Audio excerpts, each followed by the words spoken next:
quero que você abra a sua Bíblia no Evangelho de Mateus, capítulo de número 28. Evangelho segundo Mateus, capítulo de número 28. Queria que você mantivesse a sua Bíblia aberta, porque nós vamos ler vários versículos durante a ministração da palavra. Mateus, capítulo 28, a partir do verso de número 18, diz assim: Jesus, aproximando-se, falou-lhes dizendo: toda a autoridade me foi dada no céu e na terra. Ide, portanto, fazei discípulos de todas as nações, batizando-os em nome do Pai, e do Filho, e do Espírito Santo, ensinando-os a guardar todas as coisas que vos tenho ordenado. E eis que eu estou convosco todos os dias, até a consumação dos séculos. Através da palavra de Deus, nós aprendemos o nosso chamado. Meu tema geral para a mensagem de hoje é a natureza missionária da igreja, mas eu coloquei como título: chamados para cumprirmos o propósito de Deus. Porque se a natureza da igreja precisa ser missionária, é porque o Senhor nos estabeleceu um propósito, e este propósito, ele precisa ser cumprido. Quando nós estudamos os documentos de Westminster, de forma mais específica, o breve catecismo, lá na primeira pergunta faz a seguinte pergunta, né? Qual é o fim principal do homem? E a resposta é que o fim supremo do homem é glorificar a Deus e gozá-lo para sempre. Ou seja, o nosso propósito, o propósito do ser humano é, em primeiro lugar, glorificar a Deus, e glorificando a Deus, nós somos chamados a gozá-lo para sempre. A questão é que a resposta desta pergunta, qual o fim principal do homem, ela traz para nós uma outra pergunta. Porque se o propósito do ser humano é glorificar a Deus, a pergunta é: como nós glorificamos a Deus? De que maneira nós podemos glorificar a Deus? Ora, glorificar a Deus significa exaltar, engrandecer, fazer glorioso, embelezar, dignificar, dar honra ao Senhor.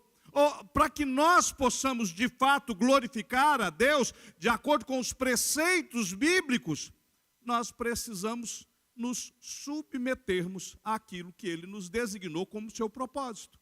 Nós precisamos cumprir o propósito de Deus. E isso, então, me leva a dizer que eu tenho que cumprir a missão que nos foi dada.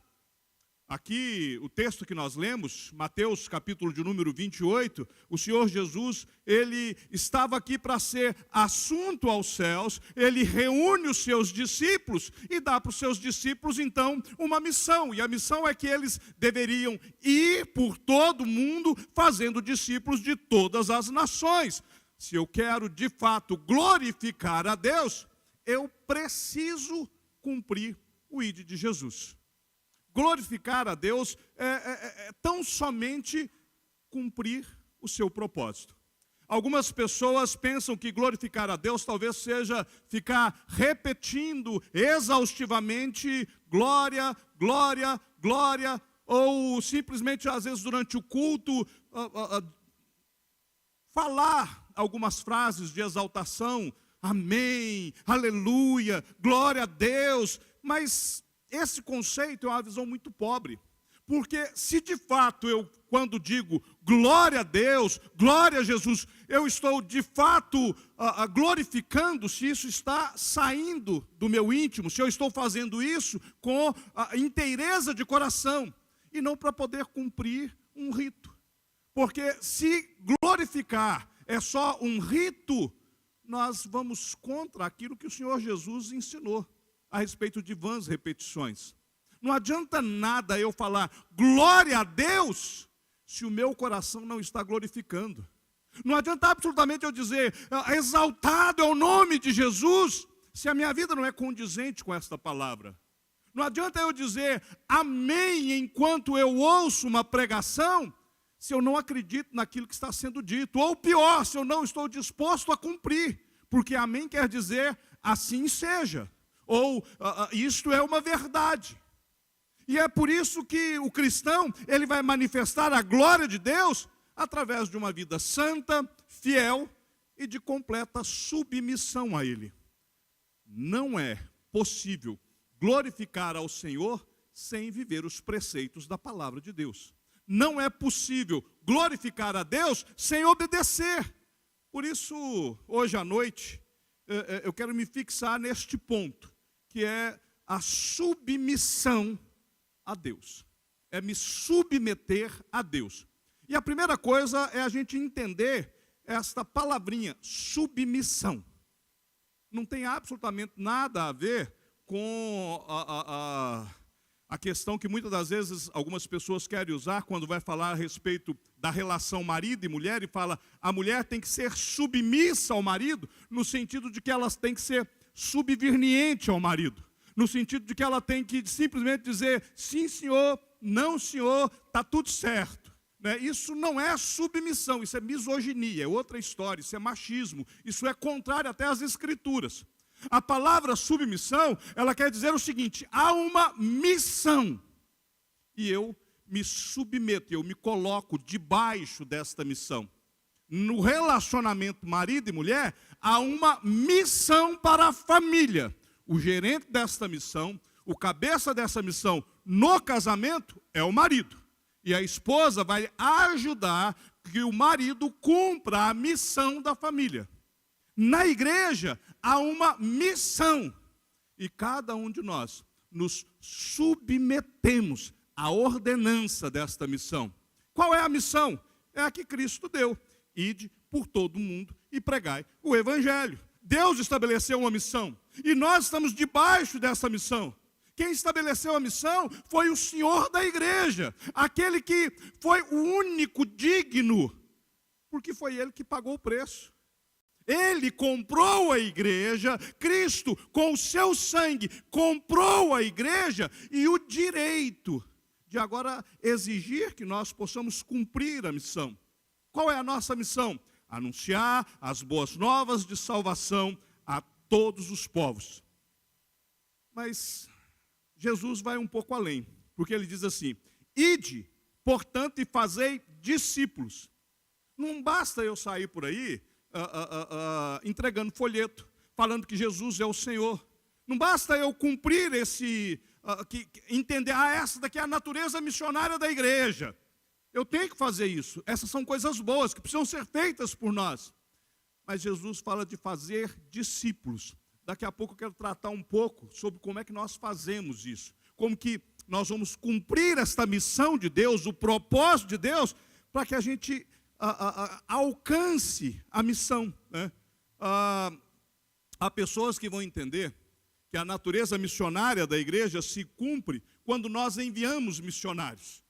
Ou quando nós plantamos igrejas, quando nós vamos fazer evangelismo de rua. A natureza missionária da igreja é essa. Nós enviamos missionários, nós plantamos igreja, nós fazemos evangelismo de rua. Isso é certo, nós temos que fazer. Mas isso não completa a nossa missão. Eu preciso enviar missionários, eu preciso fazer evangelismo, eu preciso plantar igrejas, mas isso realmente não é tudo. Não é tudo que eu tenho que fazer. Eu tenho que ir um pouco além. A gente precisa entender que essa nossa missão, que a natureza missionária da igreja, não é só fazer isso. Há algumas pessoas que entendem o seguinte, bom, eu entrego o meu dízimo, eu entrego a minha oferta, então eu estou pagando para que a missão seja cumprida, eu estou de acordo. Então, eu me submeti à missão, mas eu me submeti à missão de forma financeira. Durante muito tempo, foi dito em muitas igrejas, em muitos púlpitos, e as pessoas assimilaram isso como uma verdade. Não é uma verdade, que era o seguinte, que missões se faz com os pés do que vão, com os joelhos do que oram e com o dinheiro daqueles que ofertam, né? Pois bem, você não encontra isso na Bíblia, né? Todos nós somos chamados para ir, todos nós somos chamados para orar, todos nós somos chamados a contribuir. Então, missões se faz de forma integral. Eu não posso terceirizar. Eu não posso aqui contratar alguém para cumprir o meu papel. Eu não posso pagar alguém para falar assim, olha, eu não vou para a África, mas eu vou te dar o dinheiro para você ir para a África. Eu não posso evangelizar nos Emirados Árabes, mas eu vou orar para você que está lá. Aí você fala, pastor, mas eu não tenho chamado para ir para a África. Eu não tenho chamado para ir para os Emirados Árabes. Mas a missão começa a fazer com o seu vizinho. Talvez você não possa atravessar o oceano, mas se você atravessar a rua, você está cumprindo a sua missão. Se você olhar talvez para o colega que está do lado na sala, você está cumprindo a sua missão. Por isso, quando nós vamos lá em Atos, capítulo 1, versículo de número 8, o Senhor Jesus, ele instruindo os discípulos, ele vai dizer que os discípulos receberiam poder, e isso é para todos, né? Quando descer sobre eles o Espírito Santo, e a partir disso, eles seriam testemunhas.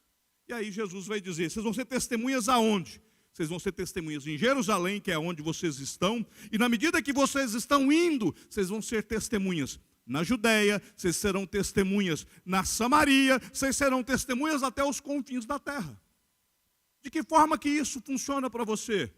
Você é testemunha na sua rua, você é testemunha no seu bairro, você é testemunha no seu local de trabalho, e você é testemunha por onde quer que você for. E agora sim, né, você sendo essa testemunha, que a partir do seu ponto inicial, você quer alcançar os confins da terra, agora sim, você então também ora e você também contribui. Você não vai terceirizar. Você faz parte da missão.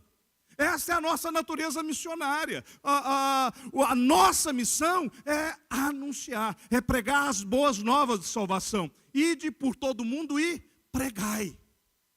Atravessa para o seu vizinho, chega na sua escola, no seu local de trabalho, seu amigo, seu parente. Ide por todo mundo e aonde você estiver, pregai.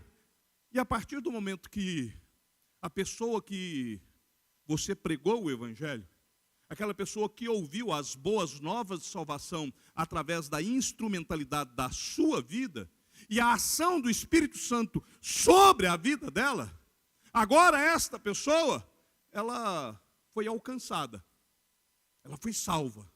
Não foi você que salvou, foi Cristo, quando Ele pagou o preço na cruz. Foi o Espírito Santo que a convenceu do seu pecado, da justiça e do juízo. Mas agora, esta pessoa, ela precisa ser consolidada, edificada, para que ela possa vir e cumprir também a missão. E a partir disso, nós então vamos continuar esse nosso propósito. A partir disso, nós vamos fazer o quê? Nós vamos dar sequência na nossa missão. Dá uma olhada aí na sua Bíblia, lá em Atos capítulo 2. Atos capítulo de número 2. Quando desce a descida do Espírito Santo, né?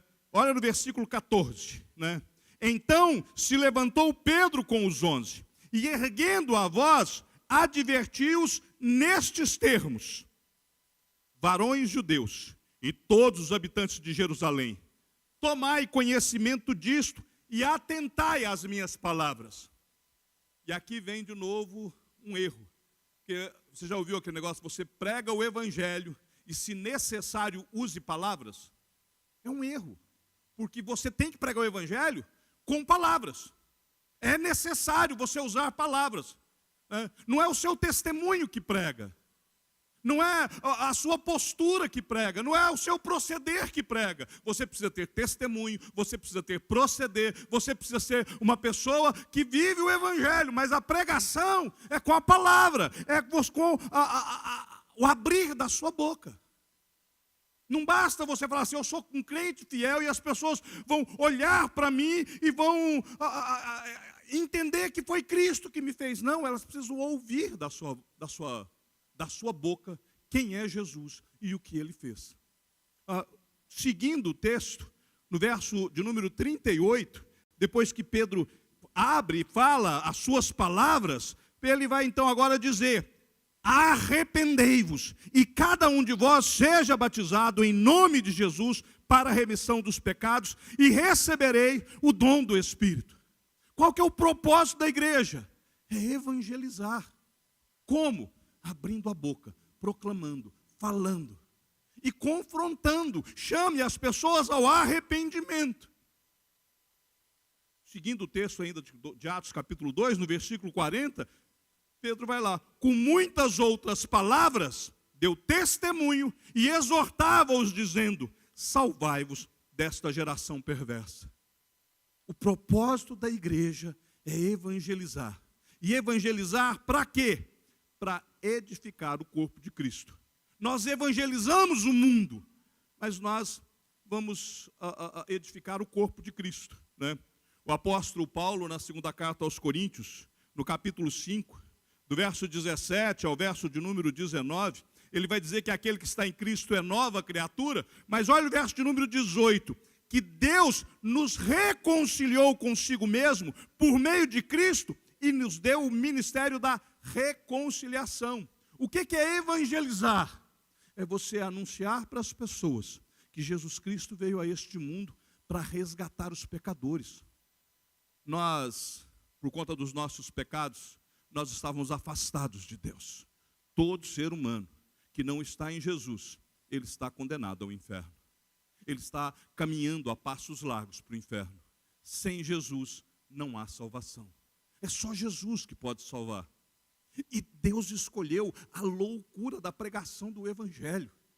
Deus diz, por que é loucura? Porque você vai dizer para uma pessoa o seguinte: olha, não há absolutamente nada que você possa fazer. As suas boas obras não te salvam. O seu testemunho não te salva. A sua prática de justiça não te salva. Você frequentar a igreja não te salva. Você entregar dinheiro na igreja não te salva. Ler a Bíblia não te salva. Ter uma vida de oração não te salva. Ser filho de um crente não te salva. A única coisa capaz de te salvar foi aquilo que Jesus Cristo fez há 2000 anos atrás, quando ele veio a este mundo e morreu na cruz. É loucura. E a pessoa vai falar assim: mas o que eu posso fazer? A resposta é a mesma de Pedro: arrependei-vos. E como é que eu me arrependo? É dom de Deus, é o Espírito Santo que vai te convencer da justiça de Deus, do teu pecado e da justiça de Deus, e vai te conduzir. Você precisa simplesmente se submeter. Nós fazemos isso para evangelizar. E agora que nós evangelizamos, nós edificamos, né? Evangelizar, Deus nos chamou, isso é ministério. Agora, edificar, eu vou agora ensinar essa pessoa, eu vou capacitar esta pessoa, eu vou instruí-la na sã doutrina, na palavra de Deus. Não é nos nossos usos e costumes. Os nossos usos e costumes são muito bons para nós, mas não salvam ninguém. A nossa teologia, ela é muito boa, mas não salva ninguém. A nossa igreja, a nossa tradição, a nossa história são excelentes, mas não salvam ninguém. Nós podemos e devemos evangelizar, anunciar o motivo por que Jesus veio a este mundo e edificar. E na medida que nós estamos edificando, esta pessoa agora, ela volta no início. Por quê? Porque ela agora também recebe a instrução de evangelizar. E na medida que ela evangeliza, ela vai edificar. Lembra do texto de Paulo aos Efésios? No capítulo 4, verso 11 e 12. E ele mesmo concedeu uns para apóstolos, outros para profetas, outros para evangelistas e outros para pastores e mestres. Por quê? Com vistas ao aperfeiçoamento dos santos, para o desempenho do seu serviço, para a edificação do corpo de Cristo. Isso é ministério. Evangelizar e edificar é ministério da igreja. É isso que nós somos chamados para fazer, né? É isso que vai cumprir o propósito de Deus, né? E agora, submetendo a missão, submetendo a ordem de Deus, nós então vamos cumprir o ministério do Senhor. O apóstolo Pedro, quando escreve a segunda carta, no capítulo de número 3, ele vai dizer que nós fomos prevenidos, né? E agora nós somos então chamados a nos acautelarmos, para que nós não sejamos arrastados pelo erro daqueles que são insubordinados e possamos cair da nossa própria firmeza. Eu corro o risco de repente eu me acostumar. Eu estou na igreja, estou firme, estou ali, né, contribuindo, participo da igreja, evangelismo, oro, jejuo, mas aí eu vou me acostumando com esse negócio. E agora eu estou acostumado, e agora eu entro mais ou menos no modo automático, né? Eu não posso viver das glórias do passado. Eu não posso olhar para o meu passado e achar que o meu passado é suficiente para poder me garantir diante de Deus. Se você depois der uma lida na carta de Paulo aos Filipenses, lá no capítulo de número 3, Paulo, logo quando ele vai falar do desejo dele de alcançar a ressurreição dos mortos, de estar diante de Deus, né? Logo ele meditar após o seu passado, e ele falar, ele testemunhar da firmeza que ele tinha no seu passado. Paulo diz lá no capítulo 3, o verso, se não me engano, é 8, mas minha memória pode estar falhando aqui, né? Mas no capítulo 3, Paulo vai dizer lá: esquecendo-me das coisas que para trás ficam, e avançando para as que diante de mim estão. Eu não posso viver das glórias do passado, eu não posso viver da minha firmeza do passado, eu não posso olhar para o passado e falar, porque no passado eu plantei igreja, eu evangelizei, eu discipulei, absolutamente nada disso tem importância, porque agora eu preciso olhar continuamente para o meu futuro em Cristo. Olhar continuamente para o autor e consumador da minha fé. Há aqueles que acreditam que o seu passado de glória, o seu passado de serviço, faz dele alguém digno da salvação. Ninguém é digno. Ninguém é digno. Enquanto Jesus não voltar, nós somos chamados a cumprir o nosso propósito. Pastor, eu estou velho e cansado, né? Descansa no Senhor e avança na sua missão. Pastor, porque eu já fiz muito, né? Cristo fez muito mais e continua fazendo, né? Porque Cristo ainda intercede por todos nós, né? Então nós precisamos o quê? Crescer na graça e no conhecimento de Cristo, continuar neste crescimento, né? Na graça, porque é favor imerecido, eu não mereço, e no conhecimento, porque há muita coisa que nós ainda temos que aprender. A gente evangeliza e é edificado, evangeliza e é edificado, evangeliza e é edificado. Nós cumprimos o propósito. Ainda lá em Efésios, agora no capítulo 3, né, o Paulo vai dizer que para que a igreja, a multiforme sabedoria de Deus, se torne conhecida dos principados e potestades nos lugares celestiais. A multiforme graça de Deus, ela continua atuando em nós. E o nome de Deus, ele é exaltado aqui e nas alturas. Aqui e diante do seu próprio trono. Nós somos chamados a cumprir esse ministério, né? Ainda lá em Efésios, agora no capítulo 4, Paulo vai dizer que nós não podemos aqui ficar como menino. Às vezes nós somos como menino. E aí a gente tem desculpas. Ah, não, eu não vou no culto hoje porque eu fui na escola dominical. Ah, não, eu já fui muito em culto, então eu posso tirar um descanso. Não, porque hoje eu estou isso, eu estou aquilo. Isso é desculpa de menino. Você já viu o menino que pega e fala assim, né? Ah, eu não quero ir para a escola, né? E ele te dá uma desculpa qualquer, e você sabe que é só uma desculpa, e você então insiste e faz com que ele vá. É a mesma coisa.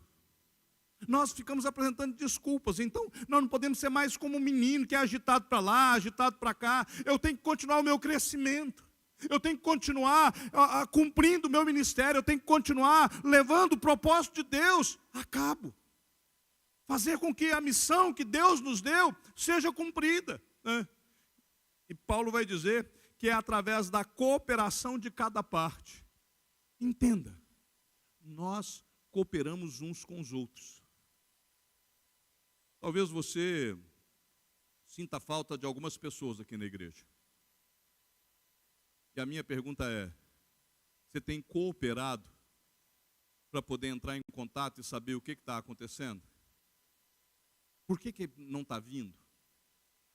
O que pode ser feito? O que pode ser melhorado? É interessante porque eu cheguei há pouco tempo na igreja. Eu tenho 1 ano e meio na igreja, né? E eu conheço muitas histórias do passado, mas eu não conheço histórias do presente. E aí muita gente pega e fala: não, porque lá no passado a gente fez e fazia, e era assim, era assado, né? Mas percebam, o evangelismo do passado não edifica a igreja agora. Aquilo que foi feito no passado não sustenta a igreja agora. A natureza da igreja, a natureza missionária da igreja está aí diante de nós, né? E aí, para a gente poder evangelizar, né, existem 4 palavras no Novo Testamento que são traduzidas aqui e ali, que envolvem evangelização. A primeira está lá em Romanos capítulo 10, verso 14, que diz assim: como, porém, invocarão aquele em quem não creram? E como crerão naquele de quem nada ouviram? É proclamação. Eu tenho que proclamar. Como é que eu vou cumprir o propósito de evangelizar? É através da proclamação. É o querigma. É eu poder abrir a minha boca, né? Como? Através da minha expressão verbal. Eu vou proclamar, eu vou dizer quem é Jesus. Eu vou falar a respeito daquilo que Ele fez na minha vida. Eu vou falar por que Ele veio a este mundo. Qual o significado da morte dEle na cruz. Por isso eu tenho que cumprir. Aonde que eu vou fazer isso? No meu local de trabalho, na escola, no ônibus, na fila do banco, em qualquer lugar que você estiver. Você precisa proclamar. A outra expressão é a palavra testemunho. Paulo, quando escreve aos Coríntios, capítulo 2, do verso 1 ao 5, ele vai dizer: irmãos, quando eu fui ter convosco, anunciando-vos o testemunho de Deus, não o fiz com ostentação de linguagem ou de sabedoria, porque decidi nada saber entre vós, senão a Jesus Cristo, e este crucificado. E foi em fraqueza, temor e grande tremor que eu estive entre vós. A minha palavra e a minha pregação não consistiram em linguagem persuasiva de sabedoria, mas em demonstração do Espírito e de poder, para que a vossa fé não se apoiasse em sabedoria humana, e sim no poder de Deus. O que é o testemunho aqui? É a sua vida digna. É a ação que Deus teve sobre a sua vida. É você poder dizer: eu era assim e agora Cristo me fez desta forma. Eu antes fazia desse jeito, mas agora em Cristo eu faço desta forma. Aquele que roubava não rouba mais. Aquele que mentia não mente mais. Aquele que era preguiçoso agora tem de coragem e disposição para o trabalho. Aquele que enganava as pessoas agora é uma pessoa honesta. Aquele que fazia coisas que desagradavam a Deus, agora pela ação do Espírito Santo na vida dele, o seu testemunho foi mudado. Isso que é testemunho. Mas percebam que Paulo, ele está dizendo que a sua pregação não é só em linguagem persuasiva. Não é só você dizer da boca para fora. É você falar daquilo que está dentro de você, daquilo que efetivamente aconteceu dentro de você. A outra palavra para que nós possamos cumprir o evangelismo é o discipulado. Lá no texto que nós usamos, né? Ide, portanto, fazei discípulos de todas as nações, batizando-os em nome do Pai, do Filho e do Espírito Santo. Né? De que forma que eu vou cumprir o discipulado? É habilitando a pessoa para que você possa ensinar para ela o caminho em que ela tem que andar. Olha, como é que você ora? Você ora assim, olha, você quando for orar, você vai falar com Deus e você precisa usar o nome de Jesus, porque aqui na Bíblia está escrito. Você na sua oração, você tem que glorificar o nome de Deus, reconhecer a sua santidade. Você vai ensinar passo a passo. Você vai simplesmente dizer, olha, eu faço assim. Lembra de Paulo? sede meus imitadores, como eu sou de Cristo. Você vai imitar a Jesus, para que essa pessoa possa olhar para você e imitar a você. Isso é discipulado, né? E aí vem a outra palavra, que é treinamento. Lá em 2 Timóteo capítulo 3, Paulo diz que toda a escritura, ela é útil, né, para o ensino, para a repreensão, para a correção, para a educação na justiça. Eu vou agora ensinar essa pessoa, né, a Bíblia. Você vai mostrar para ela o conhecimento bíblico. Você vai treinar esta pessoa de acordo com as Escrituras. E assim nós então cumprimos nosso propósito evangelístico. Nós vamos proclamar, nós vamos dizer quem é Jesus, nós vamos sermos testemunhas fiéis, vamos viver de forma condizente, nós vamos fazer discípulos, nós vamos criar imitadores de Jesus e nós vamos treinar pessoas de acordo com aquilo que Cristo fez em nós. Para quê? Para que essas pessoas que agora foram evangelizadas e alcançadas possam então serem edificadas e aprenderem para poder fazer a mesma coisa. E de que forma que nós edificamos? Primeira carta de Paulo aos Coríntios, capítulo 3, verso de número 7, né? Que quem planta não é alguma coisa, nem o que rega, mas Deus que dá o crescimento. Eu vou crescer. Tem gente que ainda é menininho na fé. Ele alcançou, ele foi alcançado pela graça de Deus, mas ele ainda é menino na fé. Qualquer coisinha ele ainda, né, fica emburrecido, não consegue crescer, ele fica ali, aquele menininho na fé, só pode receber leitinho, fica emburrado e tal. Nós temos que crescer, né? E o crescimento, ele vem da parte de Deus. Mas eu preciso cumprir aqueles propósitos anteriores, né? De ser treinado, de ser discipulado, né? E aonde que eu vou crescer? É na minha participação no culto, é na minha participação na escola bíblica dominical, é no meu envolvimento das atividades da igreja, é onde eu estarei sendo instruído. Nós nos reunimos para podermos crescer. Nós estamos em comunhão para continuar crescendo. E aí a gente tem a sala de catecúmenos, que é uma sala de preparação, nós temos a sala de jovens, a sala de adultos, tudo isso para que a gente possa crescer. O outro meio que nós temos para a nossa edificação e para que nós possamos cumprir o propósito de Deus é a nossa comunhão. Lá em Atos capítulo 2, logo depois da descida do Espírito Santo, né, os discípulos, eles perseveravam na doutrina dos apóstolos, na comunhão, no partir do pão, nas orações. Os discípulos, eles perseveravam estando em comunhão uns com os outros. E estando em comunhão, em koinonia, eles oravam uns pelos outros. Eles compartilhavam as suas necessidades pelo partir do pão, pela oração.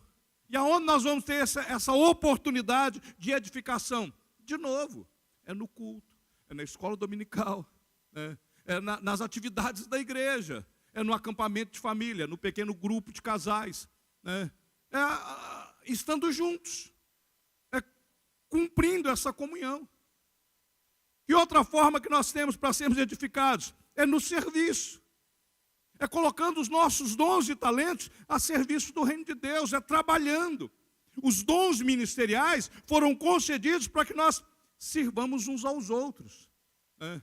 É você colocando-se à disposição e dizendo: olha, eu posso ajudar nisso, eu posso fazer aquilo, né? Eu tenho disposição para trabalhar nesta área, eu entendo de música, eu vou participar do ministério de música. Eu sei tocar um instrumento, eu sei cantar, eu sei operar a mesa de som, eu sei trabalhar em redes sociais, eu posso fazer, é o meu serviço. E aí nós vamos crescendo em tudo isso, vamos sendo edificados, né? E finalmente nós vamos ter a oportunidade de ser edificados no crescimento, no ensino, na comunhão, no serviço. E aí a gente pode entender a relação desses dois ministérios. Coloca aqui para mim. por um lado, nós somos chamados para evangelizar. Nós proclamamos, testemunhamos, discipulamos e treinamos. E o evangelismo nos leva para a edificação. Nós vamos crescer, nós vamos ensinar, nós vamos ter comunhão uns com os outros, e nós vamos servir. E isso é que vai fazer com que haja esse crescimento da igreja. Isso é que vai fazer com que nós possamos alcançar o mundo todo, né? Não existe meio de fazer fora disso, né? Deus estabeleceu isso. A natureza missionária da igreja nos leva a evangelizar e a sermos edificados. Nós somos edificados para irmos evangelizar. Nós evangelizamos e edificamos pessoas, para que essas pessoas edificadas possam ir e evangelizar e novamente serem edificadas. É um ciclo virtuoso. Se nós pararmos de evangelizar, a igreja morre, a igreja fecha. E se nós pararmos de edificar, a igreja morre, a igreja fecha. Pastor, as portas do inferno não prevalecem contra a igreja, é verdade, mas lembre-se, a porta está lá parada, é a igreja que avança. E quando a igreja avança, ela vai até as portas, e as portas não prevalecem. Se a igreja ficar parada aqui, e as portas lá, as portas não vão prevalecer, nem a igreja, porque a igreja não está indo até ela. Nós precisamos, meus queridos, cumprir a natureza missionária da igreja, né? E para isso, nós temos então que cumprir tudo aquilo que Deus nos fez, né? O crescimento do corpo de Cristo é até que todos cheguemos à unidade da fé. Até que todos alcançamos a estatura da varonilidade perfeita. Como igreja, nós somos chamados a crescermos em tudo, né? A crescermos no corpo de Cristo e a crescermos em todas as demais áreas. E como? Seguindo a verdade, e a verdade está escrita na palavra, a verdade está expressa na pessoa de Cristo, seguindo a verdade, né? E nós vamos então crescer em tudo, naquele que é o cabeça, Jesus Cristo nosso Senhor. E desta forma, o reino de Deus será expandido através da nossa instrumentalidade. Olha para o passado desta igreja, uma igreja jovem, 4 outras igrejas organizadas, atualmente 2 congregações. Nós continuamos avançando, nós não temos motivo para parar, nós não podemos parar. A natureza missionária da igreja continua aqui à nossa disposição. E aí o que acontece? Deus será glorificado quando nós cumprimos o nosso propósito, quando nós cumprimos a nossa missão. Qual que é a nossa missão? Anunciar as boas novas de salvação a todos. Ide por todo o mundo e pregai. Ir por todo o mundo. E aqui eu quero voltar lá em Atos capítulo 1, no verso de número 8, né? Porque a natureza missionária da igreja está aqui. Eu, você, todos nós, quando recebemos Cristo como Senhor e Salvador, nós recebemos poder. Nós recebemos o Espírito Santo, o poder, né? Porque o Espírito Santo desceu sobre nós. Mas por que nós recebemos este poder? Para sermos testemunhas, para podermos pregar o Evangelho. E aí aonde nós pregamos o Evangelho? Em Jerusalém. Qual é a sua Jerusalém? Qual é o seu menor círculo de influência? Qual é o seu menor círculo de atuação? É com seus vizinhos? É no seu local de trabalho? É na escola? Qual o seu menor círculo? Você recebeu o poder do Espírito Santo para ser testemunha na sua Jerusalém, né? Mas não é só na sua Jerusalém, em toda a Judéia. Por onde é que você tem passado? Por onde você anda? Quem são as pessoas que cruzam a sua vida? E na hora que elas cruzam a sua vida, elas ouvem as boas novas de salvação? Elas têm ouvido as boas novas de salvação? Você recebeu o poder, você recebeu o Espírito Santo para isso. O Espírito Santo foi nos dado para isso. Para que nós possamos evangelizar. Evangelizando, edificar. E aí, né, na sua Jerusalém, na sua Judéia, a sua Samaria, quais os outros lugares por onde você tem passado? Quais as outras esferas de atuação que você tem tido? Qual o teu comprometimento com tudo isso? Qual tem sido a sua contribuição missionária? Como é que está a divisão do seu orçamento? Se você, ao fechar o seu orçamento, se você, ao fechar as suas contas do mês, e você olhar ali e perceber que você gasta mais com comida, restaurante, sanduíche, do que com oferta missionária, aí eu te pergunto, qual é o grande valor da sua vida? Nós, meus queridos, precisamos cumprir o propósito de Deus. A natureza missionária da igreja é que nós possamos ir e pregar, ensinar, edificar, treinar e fazer com que Deus seja exaltado e conhecido através da minha vida, através da sua vida, através da Igreja Presbiteriana da Floresta. Mas para isso, nós temos que ir. Mas antes de ir, nós temos que nos ajuntar. E nós nos ajuntamos para sermos capacitados para poder ir. E indo, nós voltamos para continuar o nosso treinamento. E continuarmos indo, e voltando, e indo, e voltando.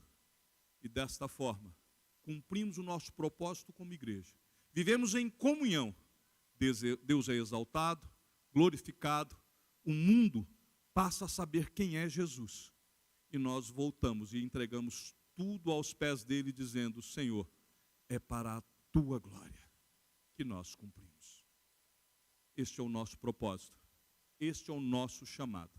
Se nós não cumprirmos, somos desobedientes a Deus. E eu não quero ser encontrado em desobediência. E eu creio que você também não. Que Deus nos abençoe.